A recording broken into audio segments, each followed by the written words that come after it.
The wind never forgot the desert. It moved through the dunes like a whisper from the ancestors, carrying secrets buried long before the village was built. In the heart of West Africa, where the land stretched endlessly beneath a burning golden sun, there stood a small village of red earth and thatched roofs. Baobab trees watched over it like silent guardians. The people there believed in tradition, in balance, in signs, and in omens. That was why they feared him. Keita was not like the others. At 18 years old, he stood taller than most young men his age. His skin was a deep luminous brown, glowing under the sun like polished wood. His eyes, dark and intense, carried something older than youth. A thin scar cut vertically through his right eyebrow, a mark from a childhood accident no one spoke about anymore. He always wore the same red traditional tunic embroidered with golden African patterns, beige Saharan trousers, a leather-braided bracelet on his left wrist, and around his neck a necklace of wooden and gold beads, a gift from his mother. The elders said he was born during a strange night. The sky had turned copper. The wind had howled like a wounded spirit. And when he cried for the first time, the torches around the hut had flickered violently, though there was no breeze inside. Some called it coincidence. Others called it a warning. Growing up, Keita learned quickly that silence was safer than questions. Children stopped playing when he approached. Women lowered their voices.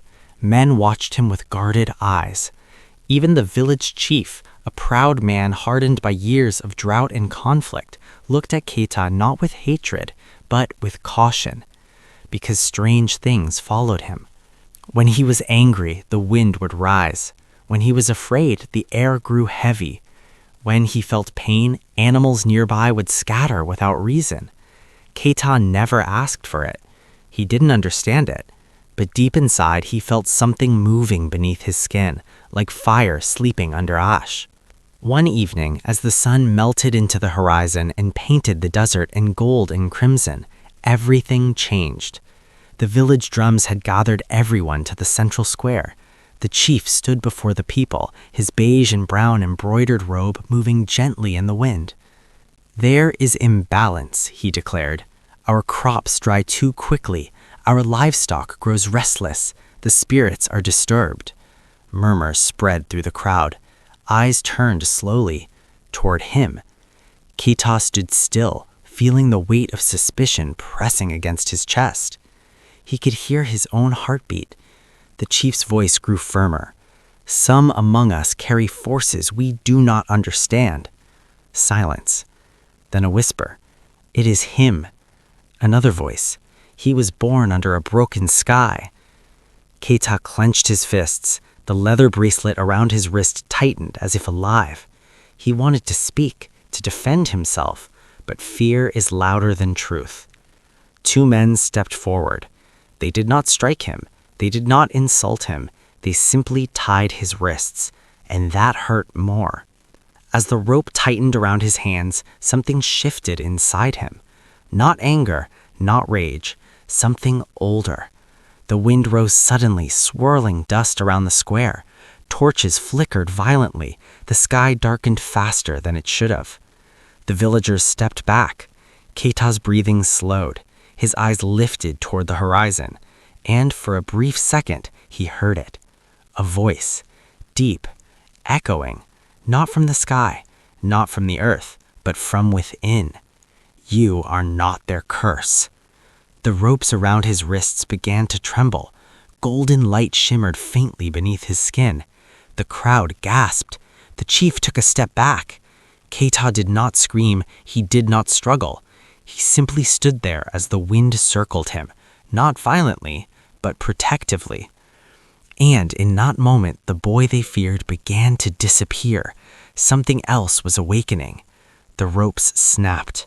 Not burned, not cut, broken. The dust settled slowly. The village fell into absolute silence. Keita looked at his hands, trembling, not from fear, but from realization. He was not cursed. He was chosen. But chosen for what? The wind carried the last light of the sun across his face.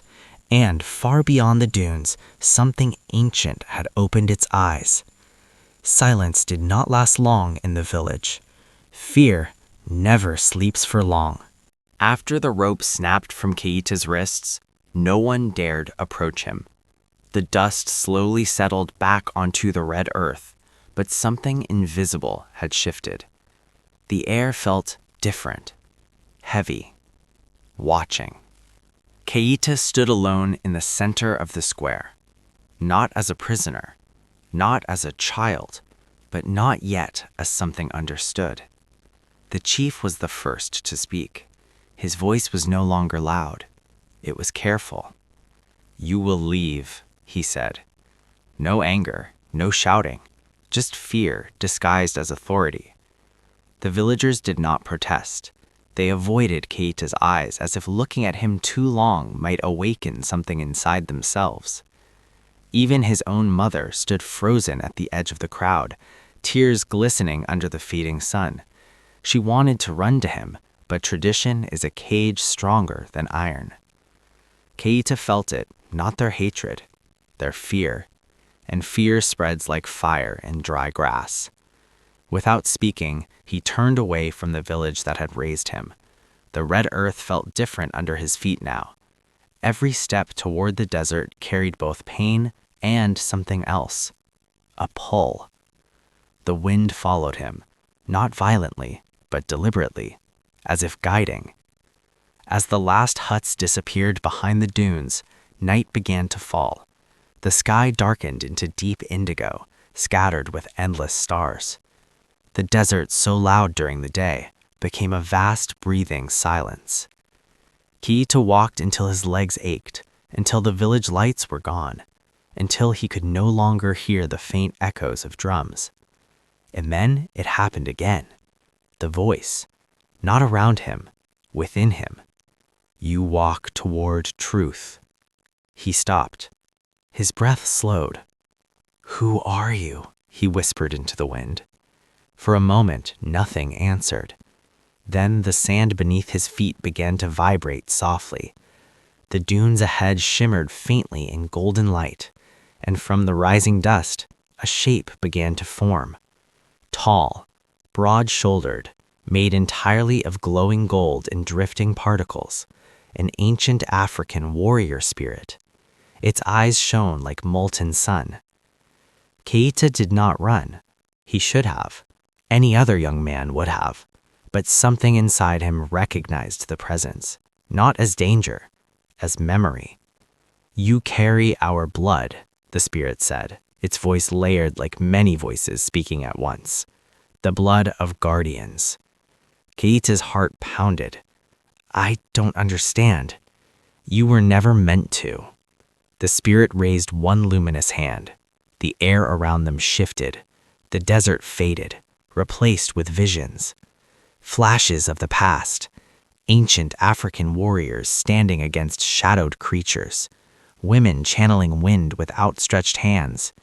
Elders glowing with the same golden light now pulsing faintly beneath Keita's skin. "You are the last of a forgotten line. When the balance breaks, one awakens." The vision shifted. A dark presence moved across distant lands, crops failing, water drying, animals fleeing. Keita saw his own village among them. "This imbalance," he said slowly, "it's not because of me." "No," the spirit replied. "It is because something else has begun to rise." The golden figure stepped closer. The air grew warm. Power without control destroys. Power with purpose protects. The spirit touched Keita's chest, and suddenly, fire. Not burning flesh, but burning fear. Golden energy surged through his veins. He collapsed to his knees as the sand around him spiraled upward in a controlled storm. Visions flooded him. Training, battles, loss, responsibility. The storm stopped as suddenly as it began. Keita remained kneeling, breathing heavily, but something inside of him had changed. He felt anchored, stronger, aware. The spirit's glow dimmed slightly. "You must learn quickly," What comes will not wait. What is coming? Keita asked. The spirit looked toward the far horizon. For a brief moment, the golden light flickered, and in the distance, beyond sight but not beyond sense, something darker moved beneath the sand. An old hunger, the spirit said. Then the figure dissolved into drifting golden dust. The desert returned to silence. Keita remained alone, but no longer lost. He rose slowly to his feet. The bracelet on his wrist pulsed faintly. The wind circled him, not randomly, but obediently. He lifted his hand tentatively. The sand responded, not wildly, but gently, like water bending to the moon. His breathing steadied. He was not cursed. He was not dangerous. He was unfinished. And somewhere beyond the dunes, something ancient had begun to awaken. A low vibration rolled through the desert floor, distant, heavy, not natural. Keita turned toward the sound. The stars above flickered faintly, as if reacting. The night wind grew colder. For the first time since leaving the village, he felt fear. But this time, he did not run from it. He stood taller. The golden light beneath his skin flickered softly in the darkness. "I will learn," he said quietly. The desert did not answer, but it listened. And far beneath the sand, something else listened too.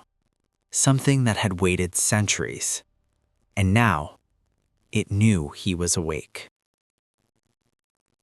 The desert does not warn you before it swallows you. It waits, it listens, and when the time comes, it moves. Keita felt it before he saw it.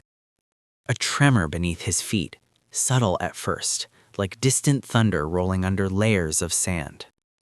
The night air had grown unnaturally cold.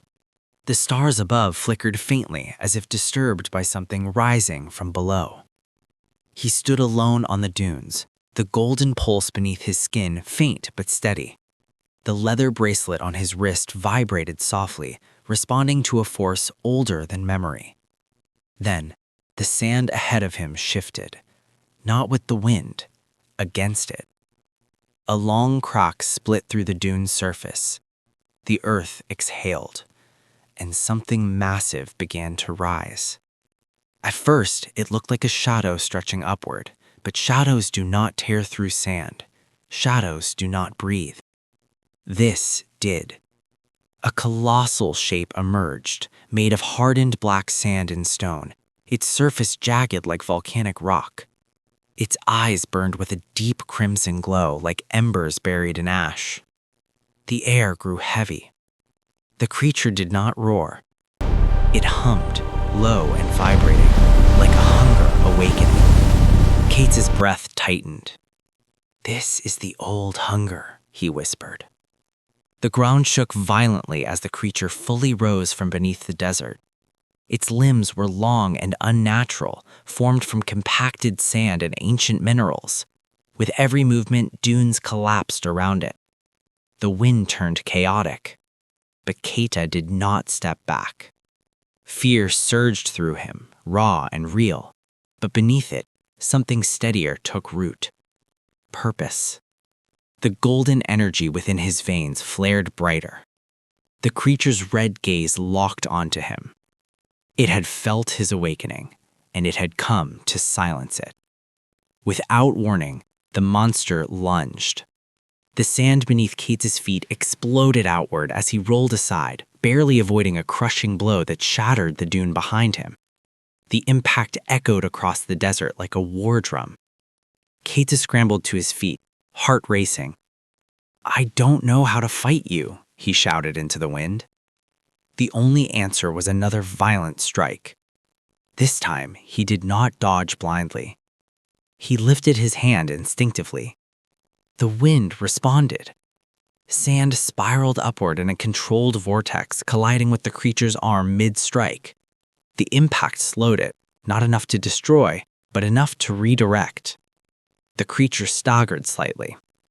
Keita stared at his own hand. He had done that. The golden aura around his body intensified, illuminating the dark desert in pulses of warm light. The creature adjusted. It was learning. It slammed both fists into the ground. A shockwave burst outward, sending Keita flying across the sand. He hit the ground hard, pain shooting through his ribs. For a moment, the golden light flickered. Doubt crept in. Maybe the village had been right. Maybe he was not meant for this. The creature advanced slowly now, confident. Each step left the ground cracked and unstable. Keita struggled to rise. His breathing shallow. His vision blurred. Then, the voice returned, stronger than before. Stand, not shouted, commanded. Guardians do not retreat from imbalance.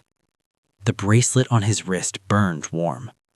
Memories not his own flashed through his mind. Ancient warriors standing against creatures of shadow, eyes glowing gold, wind bending around them like living armor. Keita inhaled deeply. The fear did not disappear, but it no longer ruled him. He stood. The wind calmed suddenly, then shifted. No longer chaotic, focused. He closed his eyes, felt the sand beneath him, felt the air, felt the pulse of the earth itself. When he opened them again, they glowed faintly gold. The creature swung once more, but this time, Keita moved before it did.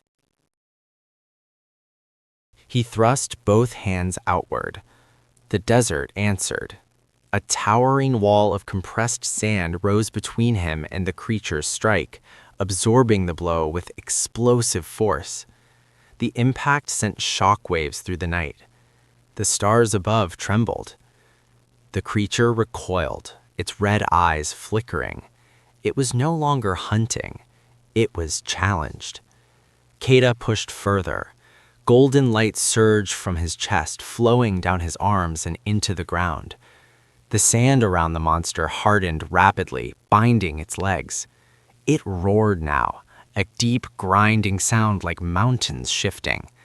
Crocks of red light spread across its body, but it broke free, stronger than before. This was not a mindless beast. It was ancient, and it had endured centuries beneath the earth. The battle intensified. Wind collided with stone, sand erupted into spirals, golden light clashed against crimson glow. Keita felt his strength draining. Each movement required more focus, more control. The creature lunged one final time, gathering all its weight into a devastating strike. Keita planted his feet, closed his eyes, and instead of pushing outward, he pulled inward. The wind stopped completely. The desert froze in silence. For one heartbeat, two, then all the golden energy within him concentrated into a single radiant pulse. He slammed his palm against the ground. A shockwave of pure golden light exploded outward across the dunes, ripping through sand and darkness alike. The creature froze mid-attack. Cracks of blinding gold spread across its body. Its red glow flickered violently, and with a final, grinding echo, it shattered, collapsing back into lifeless sand and scattered stone. Silence returned, slowly, carefully. The wind resumed, gentle now. Keita remained kneeling in the center of a scorched circle of glowing sand, breathing heavily. Exhausted, but alive. The golden aura faded to a soft pulse beneath his skin. He looked at his trembling hands. He had not destroyed the darkness. He had only pushed it back. And deep beneath the earth, he felt it. Still there, still waiting. The battle had not ended. It had begun. Keita rose slowly to his feet as the first light of dawn touched the horizon. The desert looked peaceful again. Too peaceful. He turned toward the direction of his village. If the creature had risen here, what else might rise closer to home? The wind brushed against his face, not guiding, not warning, simply reminding. He was no longer the boy the village feared. He was the guardian the desert had awakened. And somewhere beneath the endless dunes, the buried darkness was still watching. The desert was too quiet. That was the first sign. Keita felt it before he saw the smoke. The wind carried something new. Not heat, not sand. Ash. His steps slowed at the top of the final dune overlooking his village, and then he saw it. Dark smoke rising into the morning sky. His heart dropped. No. The red earth homes were still standing, but chaos moved between them. Villagers ran, animals scattered, drums beat wildly, not for ceremony, for warning. And at the center of it all, the ground was splitting open. Keita sprinted down the dune. The closer he got, the heavier the air became. The golden pulse beneath his skin began to throb in response. This was not random. This was targeted. The village did not scream anymore. It trembled. Smoke drifted through the red earth streets. The drums had fallen silent. The wind no longer moved freely. It circled, tense, waiting. Keita stood at the center of the broken square. The creature of sand and stone he had defeated in the desert was nothing compared to this, because this time, the darkness had a mind. A tall figure stood near the cracked earth where the ground had split open. Not made of sand, not a beast, a man, or something wearing the shape of one. His skin was dark like volcanic rock, veins glowing faint red beneath the surface. His eyes burned crimson, controlled, intelligent. A long black cloak moved without wind, as if alive. The villagers were frozen around the edges of the square. The chief lay injured near the well, and the dark figure was smiling. "So," the stranger said, voice smooth and calm, "the guardian awakens." Keita stepped forward slowly. "I am no guardian," he said firmly. The man tilted his head. "But you are." The air between them vibrated. The stranger raised one hand and the cracked earth lifted, forming floating shards of stone around him. "I have waited centuries, buried, watching, feeding on imbalance. And now you shine like a beacon." Keita felt anger rise, but controlled it. "You sent the creature. I sent a test." The words landed heavy. "And you passed." The red glow in the stranger's eyes intensified. But power without dominance is wasted. Suddenly, the floating shards shot forward. Keita reacted instinctively. Golden light flared from his chest, forming a shield of compressed wind and sand. The stones shattered against it, exploding into dust. The villagers gasped. The dark man laughed softly. Yes, that power. He stepped forward. The ground beneath his feet blackened. "You protect balance," he said calmly. "I reshape it." With a violent motion, he slammed his foot into the earth. A shock wave rippled outward. Homes cracked, walls collapsed. Keita was thrown backward, crashing into the base of the central baobab tree. Pain surged through his body. The golden light flickered. The dark figure walked toward him slowly. "Do you feel it? Your fear? Your doubt? It feeds me." Keita struggled to breathe. The villagers watched in helpless terror. His mother cried out his name. And for a moment, he almost broke, almost believed he wasn't enough. Then the voice returned, stronger than ever, not just inside him, around him. "You are not alone." The wind rose, not violently, powerfully. The baobab tree behind him began to glow faintly gold, ancient symbols faintly illuminating along its trunk. The dark figure paused. "That tree," he muttered. Keita felt it now. The roots beneath the village, the earth beneath the roots, the memory of guardians long before him. The village was not random. It was built above something sacred. The dark figure snarled slightly. "You think you can stop evolution?" Keita stood slowly. The golden light no longer flickered. It flowed. Through his arms, through his breath, through the ground. "You mistake destruction for evolution," Keita said quietly. The wind answered him. The sky darkened suddenly, not with storm clouds, but with swirling currents of golden dust rising from every corner of the village. The people shielded their eyes. The dark figure lunged forward with terrifying speed. This time, Keita did not defend. He advanced. Their powers collided at the center of the square, red and gold exploding outward in waves of force. The ground shattered beneath them. Shockwaves cracked the air. The dark man's strength was immense, controlled, refined by centuries. But Keita had something he did not: connection. The wind bent to him. The sand hardened beneath his feet. The baobab roots surged with golden energy, wrapping invisibly through the ground. The dark man pushed harder. "You are young, unfinished." "Yes," Keita answered calmly. He grabbed the dark figure's wrist, and still rising.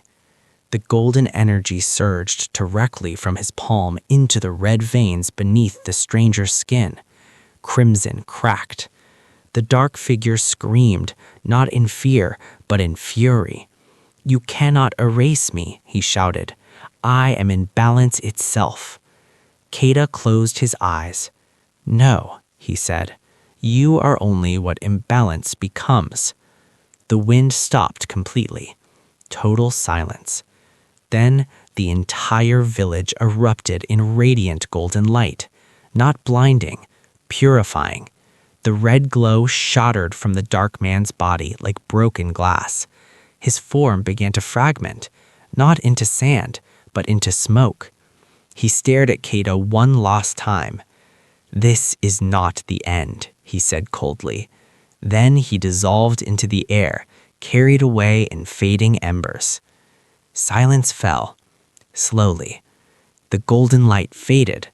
The crocked ground began to settle. The wind softened. Keita stood alone at the center of the square, breathing deeply, exhausted, but standing. The villagers looked at him differently now, not with fear, not with suspicion, with understanding.